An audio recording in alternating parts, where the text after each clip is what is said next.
o bem e o mal. Que definição se pode dar da moral? A moral é a regra de bem proceder, isto é, de distinguir o bem do mal. Funda-se na observância da lei de Deus. O homem procede bem quando tudo faz pelo bem de todos, porque então cumpre a lei de Deus. Como se pode distinguir o bem do mal? O bem é tudo o que é conforme à lei de Deus. O mal, tudo o que lhe é contrário. Assim, fazer o bem é proceder de acordo com a lei de Deus. Fazer o mal é infringi-la. Tem meios o homem de distinguir por si mesmo o que é bem do que é mal? Sim, quando crê em Deus e o quer saber. Deus lhe deu a inteligência para distinguir um do outro.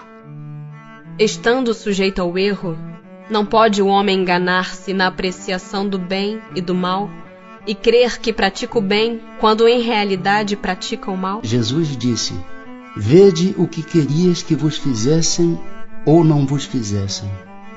Tudo se resume nisso. Não vos enganareis. A regra do bem e do mal, que se poderia chamar de reciprocidade ou de solidariedade, é inaplicável ao proceder pessoal do homem para consigo mesmo. Achará ele, na lei natural, a regra desse proceder e um guia seguro? Quando comeis em excesso, verificais que isso vos faz mal. Pois bem, é Deus quem vos dá a medida daquilo de que necessitais. Quando excedeis dessa medida, sois punidos. Em tudo é assim. A lei natural traça para o homem o limite das suas necessidades. Se ele ultrapassa esse limite, é punido pelo sofrimento. Se atendesse sempre à voz que lhe diz, basta, evitaria a maior parte dos males, cuja culpa lança a natureza. Por que está o mal na natureza das coisas? Falo do mal moral. Não podia Deus ter criado a humanidade em melhores condições? Já te dissemos, os espíritos foram criados simples e ignorantes. Deus deixa que o homem escolha o caminho. Tanto pior para ele, se toma o caminho mau. Mais longa será a sua peregrinação. Se não existissem montanhas, não compreenderia o homem que se pode subir e descer. Se não existissem rochas, não compreenderia que há corpos duros. É preciso que o espírito ganhe experiência. É preciso, portanto, que conheça o bem e o mal. Eis porque se une ao corpo. Das diferentes posições sociais, nascem necessidades que não são idênticas para todos os homens. Não parece poder inferir-se daí que a lei natural não constitui regra uniforme? Essas diferentes posições são da natureza das coisas e conforme a lei do progresso. Isso não invalida a unidade da lei natural, que se aplica a tudo. São absolutos para todos os homens o bem e o mal? A lei de Deus é a mesma para todos. Porém, o mal depende principalmente da vontade que se tenha de o praticar. O bem é sempre o bem e o mal sempre o mal, qualquer que seja a posição do homem. Diferença só há quanto ao grau da responsabilidade. Será culpado o selvagem que, cedendo ao seu instinto, se nutre de carne humana? Eu disse que o mal depende da vontade. Pois bem, tanto mais culpado é o homem, quanto melhor sabe o que faz. Parece às vezes que o mal é uma consequência da força das coisas. Tal, por exemplo, a necessidade em que o homem se vê, em alguns casos, de destruir até mesmo o seu semelhante. Poder-se-á dizer que há então infração da lei de Deus? Embora necessário, o mal não deixa de ser um mal. Essa necessidade desaparece, entretanto, à medida que a alma se depura, passando de uma a outra existência. Então, mais culpado é o homem quando o pratica, porque melhor o compreende. Não sucede frequentemente resultar o mal que o homem pratica da posição em que os outros homens o colocam?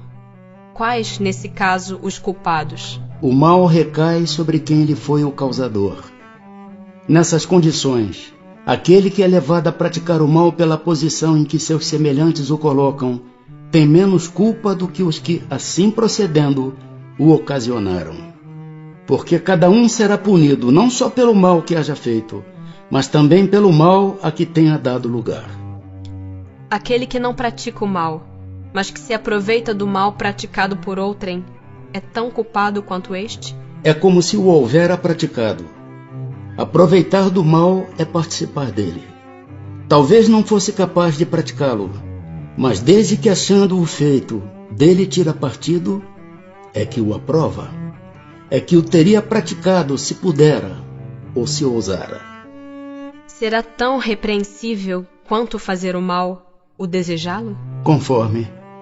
Há virtude em resistir-se voluntariamente ao mal que se deseja praticar, sobretudo quando há possibilidade de satisfazer-se a esse desejo. Se apenas não o pratica por falta de ocasião, é culpado quem o deseja. Para agradar a Deus e assegurar a sua posição futura, bastará que o homem não pratique o mal? Não. Cumpre-lhe fazer o bem no limite de suas forças, porquanto responderá por todo o mal que haja resultado de não haver praticado o bem. Haverá quem pela sua posição não tenha possibilidade de fazer o bem? Não há quem não possa fazer o bem. Somente o egoísta nunca encontra ensejo de o praticar. Basta que se esteja em relações com outros homens para que se tenha ocasião de fazer o bem. E não há dia da existência que não ofereça a quem não se ache cego pelo egoísmo oportunidade de praticá-lo. Porque fazer o bem não consiste para o homem apenas em ser caridoso, mas em ser útil, na medida do possível, todas as vezes que o seu concurso venha a ser necessário. Para certos homens, o meio onde se acham colocados não representa a causa primária de muitos vícios e crimes? Sim, mas ainda aí há uma prova que o espírito escolheu quando em liberdade, levado pelo desejo de expor-se à tentação para ter o mérito da resistência. Quando o homem se acha, de certo modo, mergulhado na atmosfera do vício, o mal não se lhe torna um arrastamento quase irresistível? Arrastamento sim, irresistível não.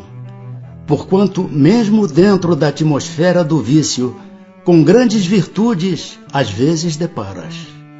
São espíritos que tiveram a força de resistir e que, ao mesmo tempo, receberam a missão de exercer boa influência sobre os seus semelhantes. Estará subordinado a determinadas condições o mérito do bem que se pratique? Por outra, será de diferentes graus o mérito que resulta da prática do bem? O mérito do bem está na dificuldade em praticá-lo. Nenhum merecimento há em fazê-lo sem esforço e quando nada custe. Em melhor conta tem Deus o pobre que divide com outro o seu único pedaço de pão, do que o rico que apenas dá do que lhe sobra, disse-o Jesus a propósito do óbolo da viúva.